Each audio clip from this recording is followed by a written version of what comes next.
morning, class. Welcome to the subject Systems Integration and Architecture 2. Today, we will be discussing about middleware or the integration middleware.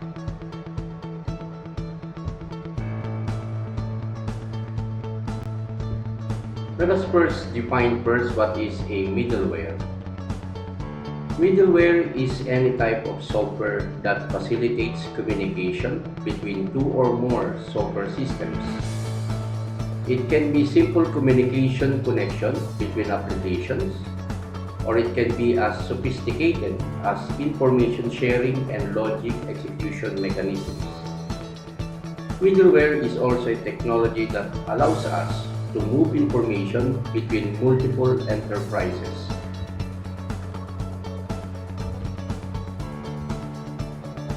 Middleware is software that provides common services and capabilities to applications outside of what's offered by the operating system. Integration middleware also represents software systems that offer runtime services for communications, integration application execution, monitoring, and operations. In general, middleware is a mechanism that allows one entity, it can be application or database, to communicate with other entity or another entity or entities. The middleware models. There are two types of middleware models. The logical middleware model, which depicts how information moves throughout the enterprise conceptually, and the physical middleware model. In this kind, it depicts both the actual method of information movement and the technology employed.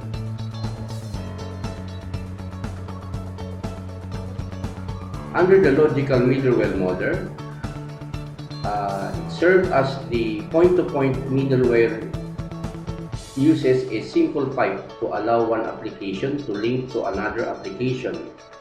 It also provides point-to-point connection between a source and a target application.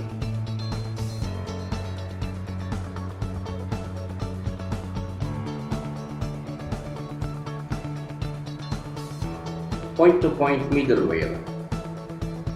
There are several disadvantages of this point-to-point middleware. One of those is its inability to bind more than two applications. It also lacks the ability to house application logic, lacks ability to change messages as they flow through the pipe.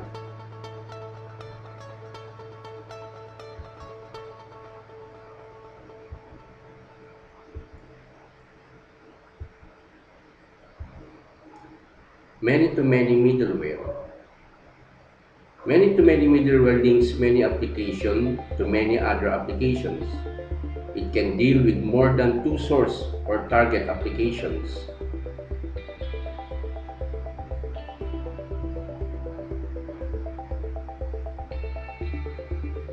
This capability makes it the best option for application integration. It also provides flexibility and applicability to the application integration problem domain.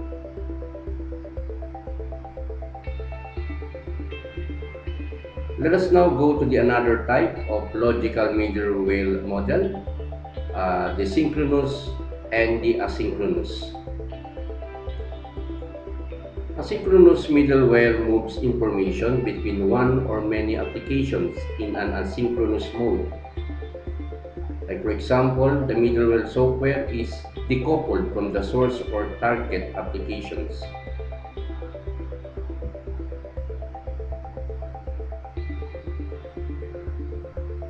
Also under the synchronous operation or kind of middleware model, applications are not dependent on other connected applications for processing.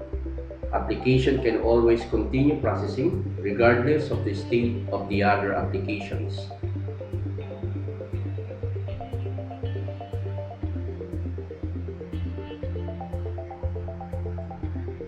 Synchronous middleware is tightly coupled to applications. The applications are dependent on the middleware to process one or more functions calls at a remote location. calling application must halt processing to wait for the remote application to respond.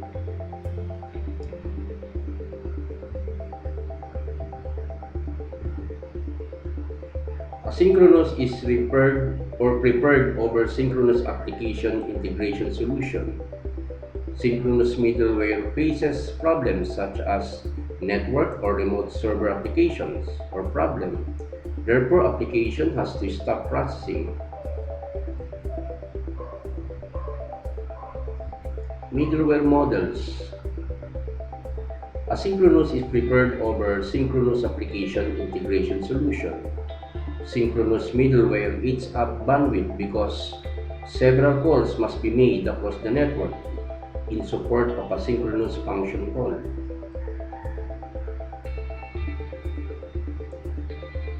While the physical middleware model, in contrast to logical middleware, physical middleware depicts both the actual method of information movement and the technology employed.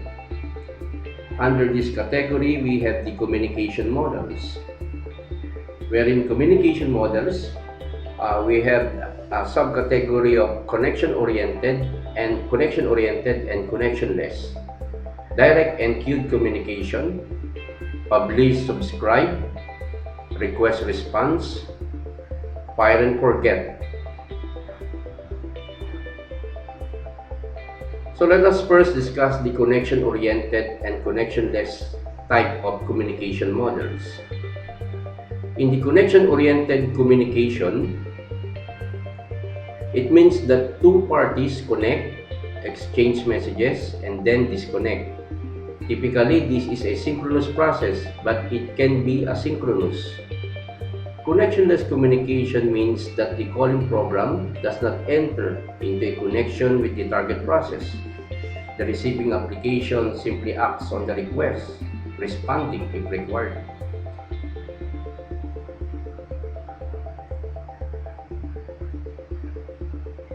Then, in the another type of communication models, the direct and queued communication. In direct communication, the middleware layer accepts the message from the calling program and passes it directly to the remote program. Either direct or queued communication is used with synchronous processing.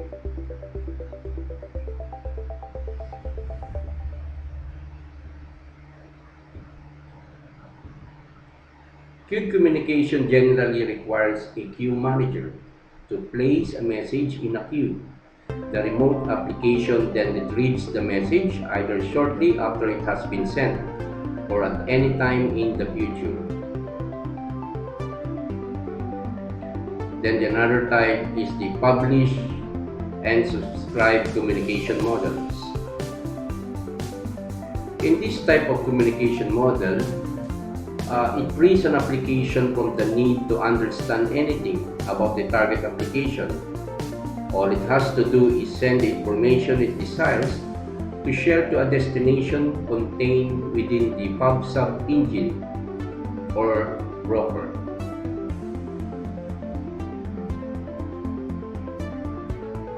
The broker then redistributes the information to any interested applications. For example, if a financial application wishes to make all accounts receivable information available to other applications, it would inform the publish-subscribe engine.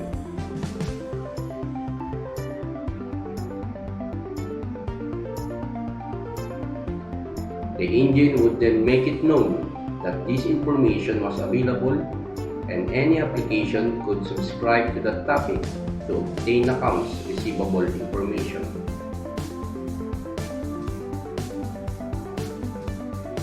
Then another type of the communication models is the request response. In this type of communication models, the request response model is exactly what its name implies. A request is made to an application using request response middleware, and it responds to the request.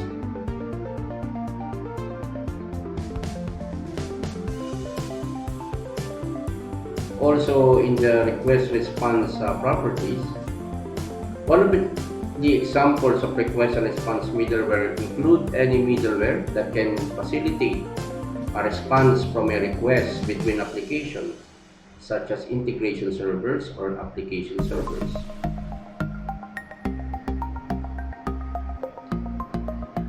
Then to the last type of the communication models, we have the fire and forget. Under fire and forget model, examples of request and response middleware include any middleware that can facilitate a response from a request between applications, such as integration servers or application servers.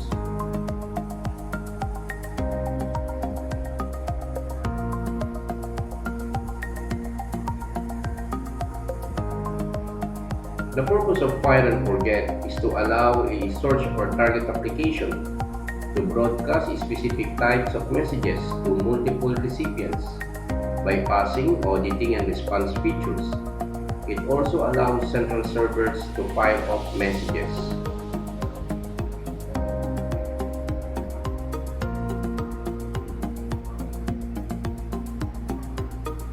Now let's go to the types of middleware. After identifying the different models, we will now proceed to the several types of middleware designed to solve particular types of problems. These are the following: the remote procedure call or RPC, the message-oriented middleware or MOM, distributed objects, database-oriented middleware, transactional middleware, and integration servers. Let us go into the details one by one to these types of middleware. In the remote procedure call or RPC, it can be identified as the oldest type of middleware. It also provides ability to invoke a function within one program and have that function execute within another program on a remote machine. RPC are considered synchronous because RPC must stop the execution of the program.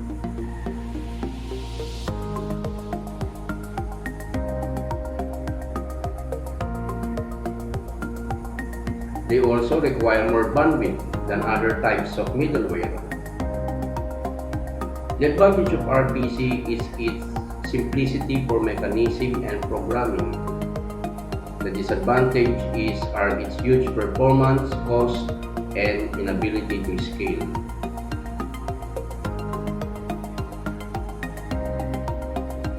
Let's now go to the another type of a middleware, which is the message-oriented middleware or MOM.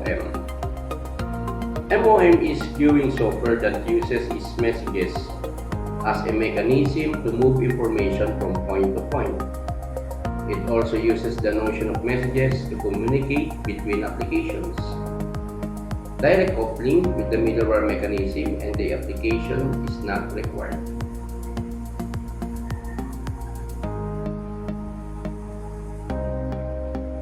Also in MOM, it will rely on asynchronous paradigm.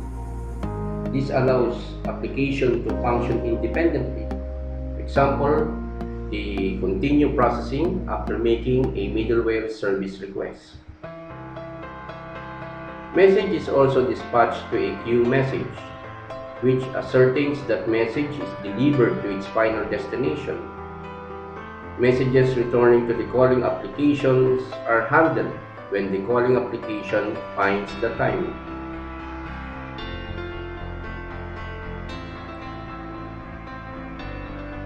Managing are easy to manage using MOM as it has a structure or the schema and content in the data. MOM can be thought as one record database that moves between applications through message passing mechanism. It also supports two communication models, the point-to-point and the message queuing or MQ. Then, while the distributed type of middleware, it is a small application programs that use standard interfaces and protocols to communicate with one another. It also provides mechanisms for application development, providing enabling technology for enterprise or enterprise-wide method sharing.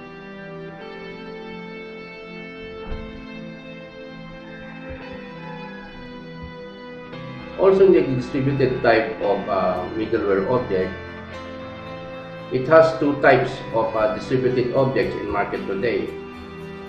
The Common Object Request Broker Architecture or CORBA and the Component Object Model or COM. So what are these CORBA and COM distributed objects currently available in the market today? So let's just discuss what is CORBA. The CORBA or Common Object Request Broker Architecture, it is created by the OMG in 1991. It is more standard than a technology. It provides specifications that outline the rules that developers should follow when creating a CORBA-compliant distributed object.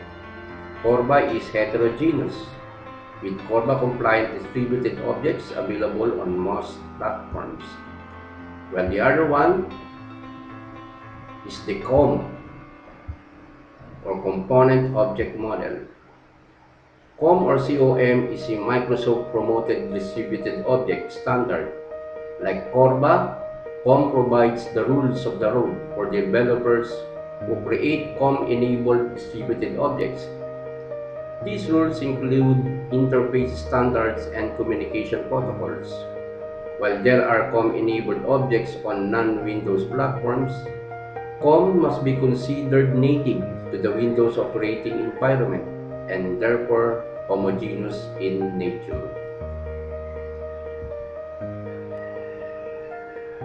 Well, the other type is the database-oriented middleware.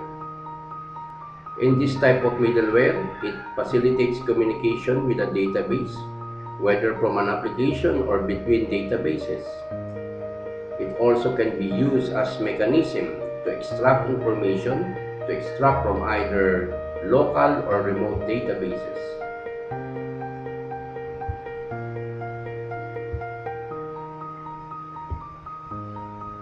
Database-oriented middleware also works with two basic data types, the call lever interfaces or CLI. It is a common APIs or application processing interface that spans several types of databases, providing access to any number of databases through a well-defined common interface. Like for example, the Open Database Connectivity or the ODBC. The other type of database which the database-oriented middleware works is the native database middleware.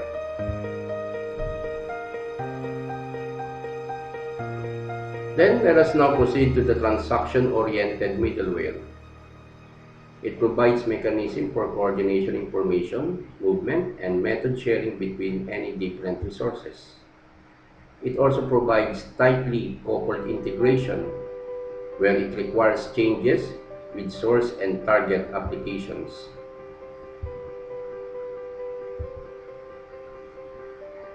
Under also the transaction-oriented middleware, it is based on concept of transaction, a unit of work with a beginning and an end. Application logic is encapsulated within a transaction. Transaction either completes or is rolled back completely.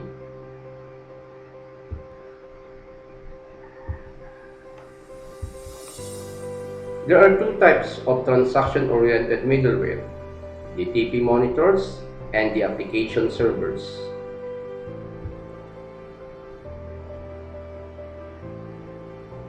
The TPM or Transaction Processing Monitor, it provides mechanism to facilitate the communication between two or more applications as well as a location for application logic.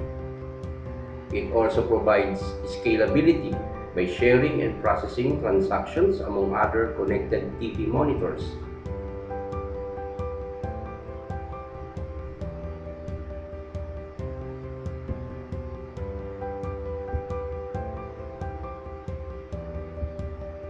TPPM also provides connectors to databases, other applications, and queues. These connectors require some application development in order to communicate with these various resources.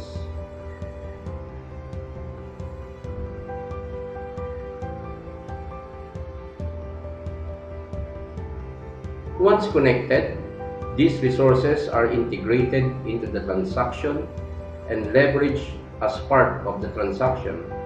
As a result, it can be recovered if failures occur.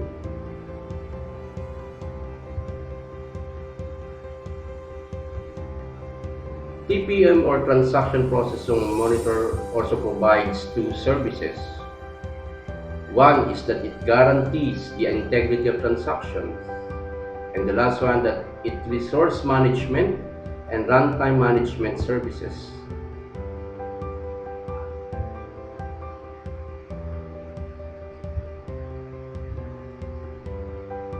TP Monitor's greatest performance value is in their load balancing feature. It allows them to respond gracefully to a barrage of transactions. As demand increases, the transaction manager launches more server processes to handle the load, even as it kills processes that are no longer required. So let us go now to the last type of the middleware, which is the application servers. The application servers provide application logic sharing and processing and for connections to back-end resources. Resources such as databases, ERP applications, and even traditional mainframe applications. It provides user interface mechanisms to deploy applications to the web platform.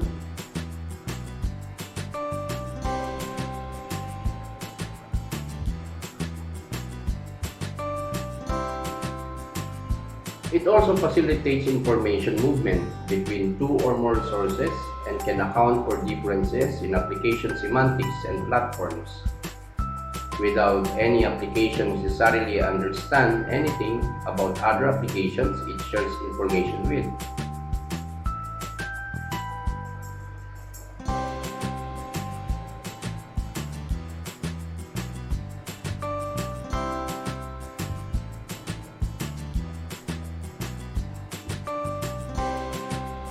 It can also join many applications by using common rules and routing engines.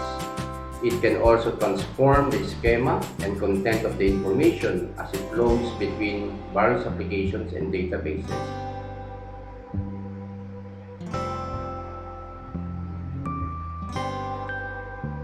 It can broker messages between two or more source or target systems. Top choices. Given the different types of middleware, these middlewares can be implemented appropriately depending on the kind of environment or the kind of business logic or business processes that is more suitable to those different middlewares. So as a summary, it can be said that RPCs are slow, but their blocking nature provides best data integrity control. Updates are always applied in the correct order. A synchronous layer to access data may seem to be the best solution, as it does not block processing. But there is no way to guarantee that an update will occur in a timely manner. Messaging would provide better performance because the queue manager offers sophisticated performance-enhancing features such as load balancing. Presence of easy-to-use interface will take the power of middleware and place it in hands of the business user. So that's all the topic about the middleware under the subject of systems integration and architecture tools. I hope that you have learned something on this topic. Thank you, stay safe, and God bless.